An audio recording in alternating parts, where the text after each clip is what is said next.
कि बिगड़ गए थे हम इश्क में थोड़े बहुत, हाँ। दिल टूटा तो फिर दिल तोड़े बहुत। वाह।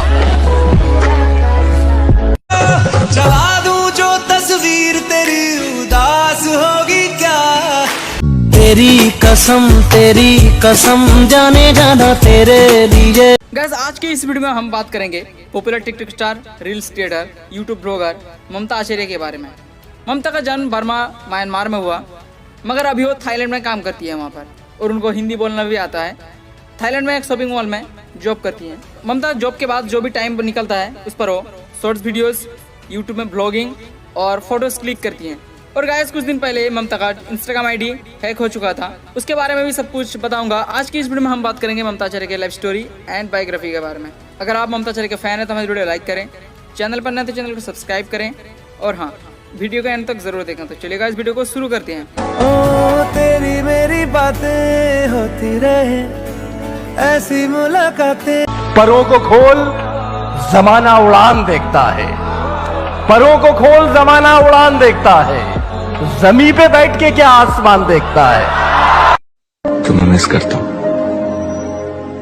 बहुत मिस करता हूं, तुम्हारी कसम। उनका फुल नेम है ममता आचार्य, उनका निक नेम है डिम्पल गर्ल एंड ममता। उनका जन्म साल 2000 को बर्मा में हुआ, एक नेपाली फैमिली में। नेशनलिटी से म्यांमार है।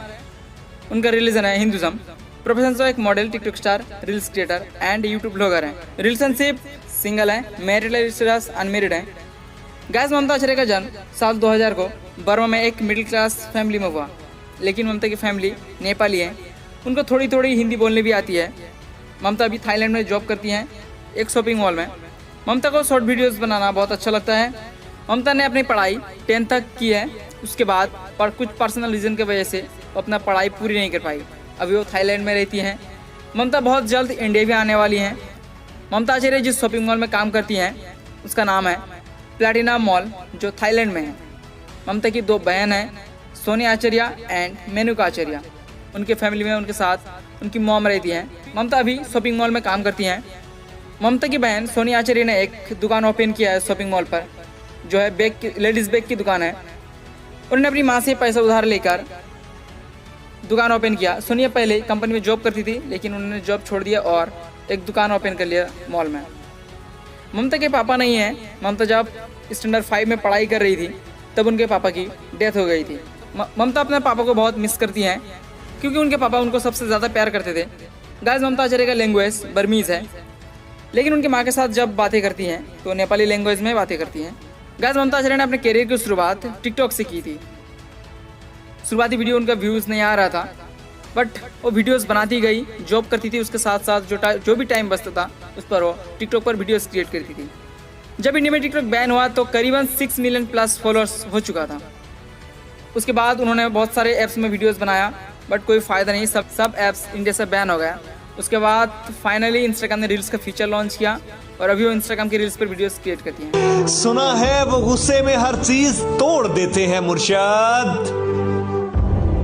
मेरा दिल उनके पास है, खुदा खैर करे। गाइस आज से 2 महीने पहले ममता आचार्य का इंस्टाग्राम आईडी हैक हो चुका था।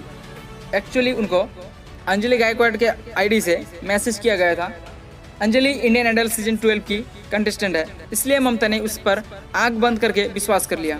एक्चुअली अंजलि का अकाउंट पहले से ही हैक हो चुका था, बट उन्होंने किसी को बताया नहीं था। हैकर उसी अकाउंट से लोगों को टारगेट कर रहे हैं।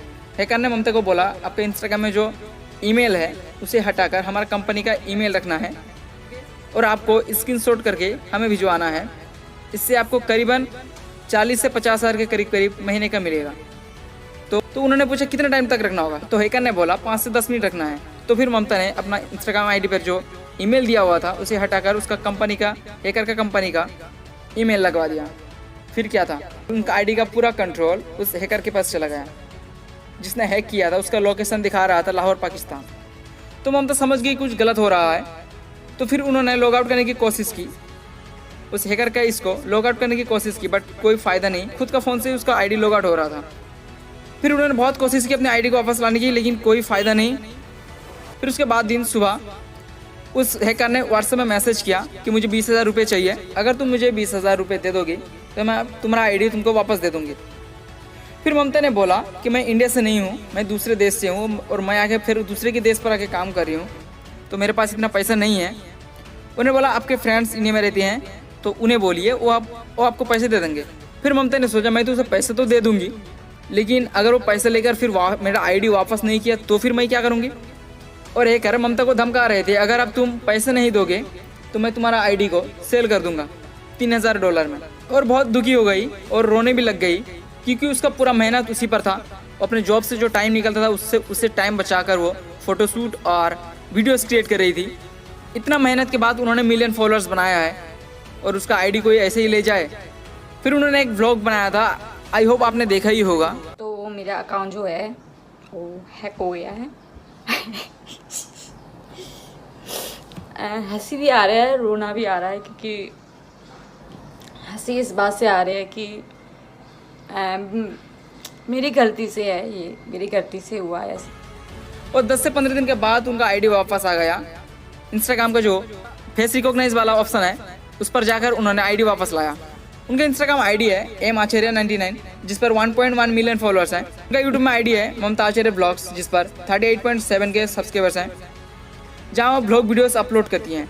ममता डेली ब्लॉगिंग नहीं कर पाएगी क्योंकि उसके पास टाइम की बहुत कमी है। वो काम करती थी जिस मॉल में, वहाँ पर कस्टमर्स ज़्यादा आने लगे हैं और उसके पास वक्त बहुत कम बचता है, इसलिए वो ज़्यादा सोशल मीडिया में एक्टिव नहीं रह पाती हैं। फिर गाइस उनका यूट्यूब से ज़्यादा इनकम भी नहीं होता है, तो अपना पूरा फोकस जॉब पर कर रही हैं। उनका हाइट है 5 फीट 2 इंच, वेट है 52 kg, आई कलर है ब्लैक, हेयर कलर है ब्लैक। बैन हुआ था तब करीबन 6 मिलियन प्लस फॉलोअर्स हो गए थे और 120 मिलियन प्लस लाइक्स हो गए थे। तो चलिए गाइस आज की वीडियो में ब्रेक खत्म करते हैं। उम्मीद करता हूं वीडियो आपको पसंद आई है। अगर वीडियो पसंद आए तो like, comment, share and subscribe जरूर करना।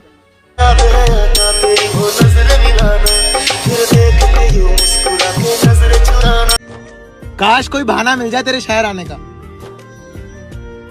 कसम से बहुत याद आ रही है तेरी।